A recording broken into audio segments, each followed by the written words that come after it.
तो चलिए आगे बढ़ेंगे। जम्मू कश्मीर में आतंकियों ने एक बार फिर से कायराना करतूत को अंजाम दिया है। आतंकियों ने कश्मीरी पंडित शिक्षिका को निशाना बनाया और इस हमले में शिक्षिका रजनी की मौत हो गई। ये खास रिपोर्ट देखिए। कुलगाम में कायराना करतूत, कश्मीरी पंडित पर आतंकी हमला, शिक्षिका रजनी को बनाया निशाना। ऑल आउट से बौखलाए हैं आतंकी।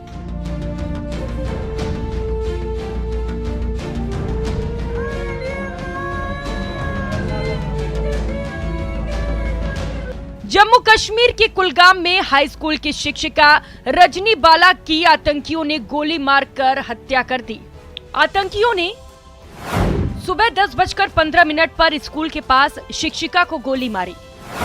आतंकियों ने रजनी बाला पर करीब से कई गोलियां चलाईं। वारदात के वक्त स्कूल में छात्र छात्राएं और स्टाफ मौजूद था। रजनी बाला की गंभीर हालत देखकर कई छात्राएं बेहोश हो गईं। अस्पताल ले जाने समय शिक्षिका रजनी बाला ने दम तोड़ दिया। उसको हमने पड़ा देखा तो फिर हमने चिल्लाया, शोर मचाया और हमारे अपने उस्तादों को भेजा गाड़ी लाने के लिए। तो किस्मत ये तो फॉर्चुनेट है कि कोई बंदा था बाहर, शायद कोई गाड़ी वाला, तो सर एक ने उसे वो गाड़ी लाई तो हमने उसको बोर्ड किया गाड़ी में, तो हम पहुंचाया हॉस्पिटल।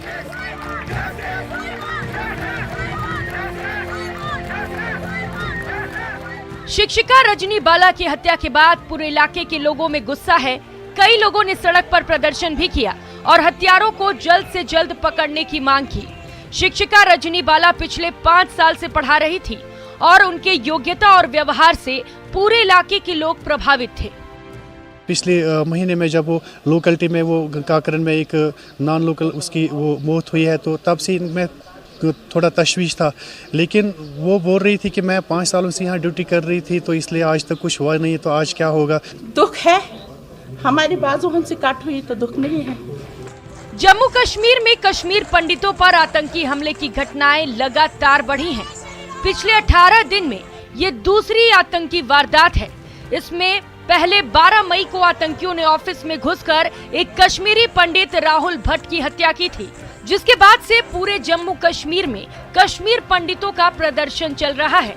शिक्षिका रजनी बाला भी प्रधानमंत्री रोजगार पैकेज के तहत नौकरी मिलने पर मार्च 2017 में कश्मीर वापस लौटी थी। Bureau report, news 18 network.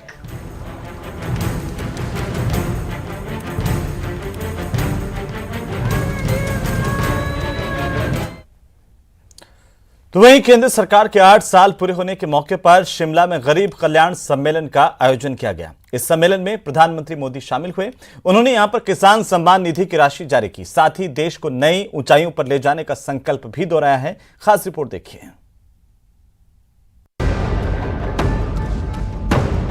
अब सरकार माई बाप नहीं है, वो वक्त चला गया। अब सरकार सेवक है, सेवक। रोड शो, योजनाओं के लाभार्थियों से संवाद और किसान सम्मान निधि की किस्त जारी कर पीएम मोदी ने शिमला में सरकार के 8 साल होने का जश्न मनाया। 10 करोड़ से भी ज्यादा किसानों से खाते में पैसे पहुंचाने का सौभाग्य मिला है। वे किसान भी शिमला को याद करेंगे, हिमाचल को याद करेंगे, इस देवभूमि को याद करेंगे। मैं इन सभी किसान भाइयों बहनों को भी हृदय से बहुत बहुत बधाई देता हूं।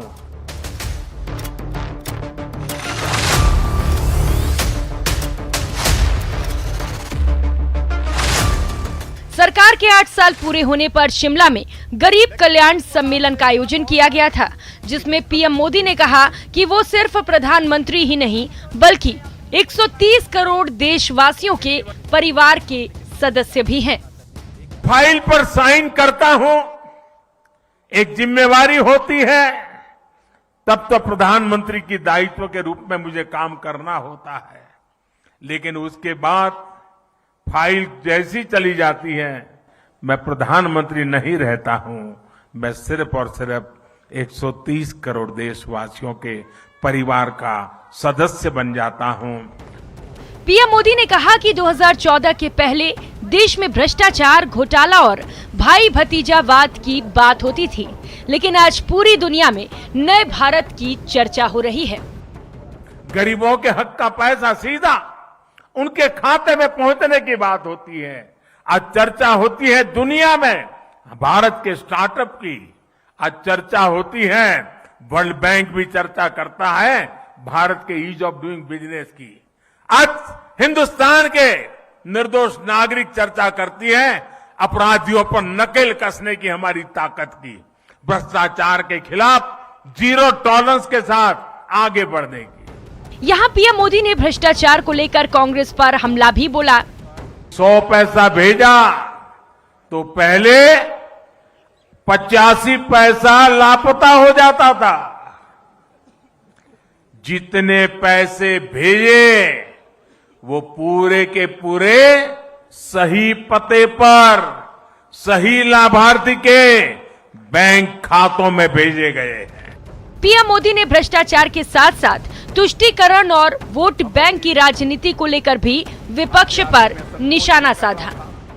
अपना अपना वोट बैंक बनाने की राजनीति ने देश का बहुत नुकसान किया है। हम वोट बैंक बनाने के लिए नहीं, हम नए भारत को बनाने के लिए काम कर रहे हैं। सम्मेलन में पीएम मोदी ने कहा कि गरीबों के कल्याण के लिए बनी योजनाओं ने अब सरकार के मायने बदल दिए हैं। अब सरकार जनता के लिए माई बाप नहीं बल्कि सेवक है। यहाँ पीएम मोदी ने एक बार फिर देश को आगे ले जाने का संकल्प भी दोहराया। Bureau report, news 18 network.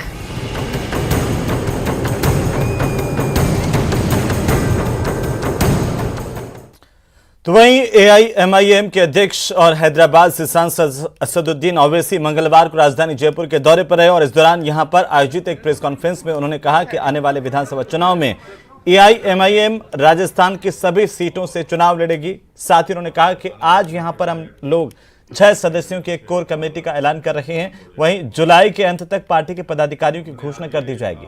Asaduddin Owaisi ने केंद्र सरकार के साथ साथ राजस्थान सरकार पर भी जमकर जुबानी हमला बोला। हमारी संवाददाता अरबाज अहमद ने खास बातचीत की है।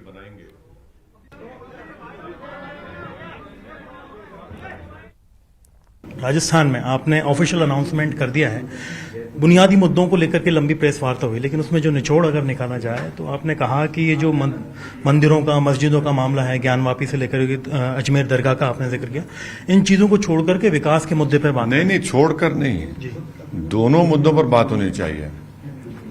आप एक बात समझिए कि तमाम मुद्दे जो उठाए जा रहे हैं उसमें मुसलमानों के लिए एक सेंस ऑफ इनसिक्योरिटी पैदा कर रहे हैं। भाजपा ने और संघ परिवार ने मुसलमानों के खिलाफ ऐलान जंग कर दिया है। ये जितने मुद्दे हैं इसका ताल्लुक भाजपा से और आरएसएस से है, तो इसको आप एक को हटाओ दूसरे को नहीं। हम कह रहे हैं कि दोनों मुद्दे हैं, में उस पर बात होनी चाहिए।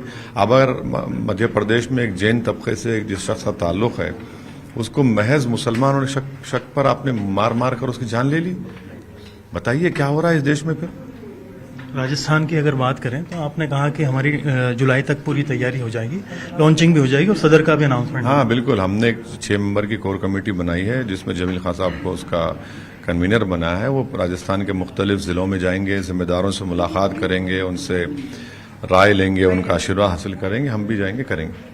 आपने जो बात कही कि आपको हमदर्दी है, काफी आपके पुराने दोस्त भी रहे हैं सचिन पायलट, और पार्टी से भी उनका काफी मनमुटाव रहा, उस चीज को लेकर के आपने एक्सप्लेन किया कि भाई हम तो जो है कांग्रेस को नुकसान नहीं पहुंचा रहे, उनके खुद के साथ ही पहुंचा रहे हैं। नहीं, कांग्रेस खुद कमजोर पड़ रही है, कांग्रेस में खुद दाखिली इंतशार है।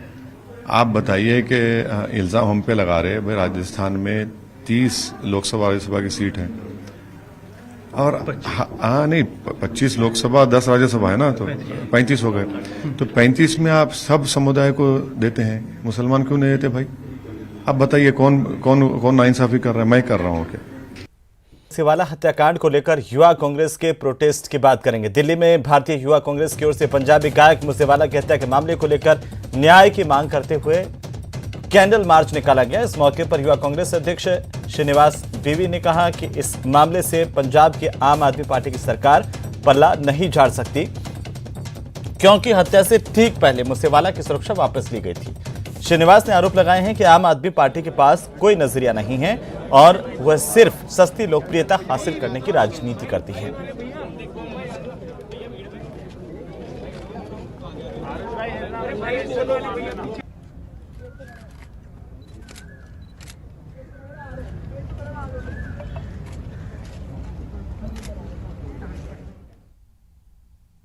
और कांग्रेस पार्टी का लीडर नहीं है, इस देश का मशहूर सिंगर है, दुनिया में उनका फैन है। जो केजरीवाल ने क्या बोला था, एक मौका देगा, अब सिद्धू मूसेवाले का एक मौका कौन देगा?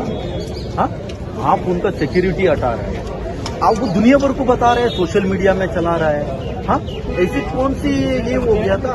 आप हर चीज में इवेंट मैनेजमेंट बना के रख दिया, तो इवेंट मैनेजमेंट का जनरल मैनेजर लगता है। जो भी है मॉडल दिखाने के लिए चक्कर में आज हम लोग के बीच में नौजवान दुनिया का सबसे बड़ा मशहूर सिंगर हम लोग ने खोया। इसके जिम्मेवार कौन है? तो वहीं स्वामी ब्रह्म विहारी दास और बीएपीएस स्वामी नारायण संस्था के प्रतिनिधिमंडल ने बहरीन के क्राउन प्रिंस और प्रधानमंत्री सलमान बिन अहमद अल खलीफा से मुलाकात की। इस मुलाकात के दौरान बहरीन में स्वामी नारायण हिंदू मंदिर के निर्माण को लेकर चर्चा की गई। बहरीन की सरकार ने 1 फरवरी 2022 को स्वामी नारायण हिंदू मंदिर बनाने के लिए जमीन गिफ्ट की थी, जिसका प्रधानमंत्री मोदी ने स्वागत किया था। बहरीन में क्राउन प्रिंस से मीटिंग के दौरान स्वामी ब्रह्म विहारी दास ने प्रधानमंत्री नरेंद्र मोदी का संदेश भी दिया, जिसमें प्रधानमंत्री मोदी ने इस ऐतिहासिक क्षण का स्वागत किया।